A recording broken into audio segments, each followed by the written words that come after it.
Just wanted to shoot a quick video. Just scored a new saw blade, 2-man hand saw blade. That's what I made the fillet knives out of. Very similar type of saw blade. So now I got plenty of saw blade steel for more fillet knives. I've also got my charity knife all finished up.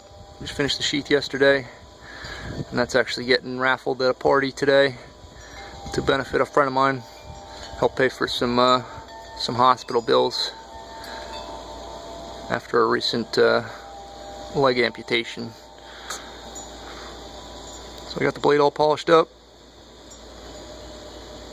the rust pitting left in, got my maker's mark in there, kind of hard to see, but just figured I'd share a video. You guys saw that in progress, but now it's all finished up with the sheath. So let me know what you guys think. See you next time.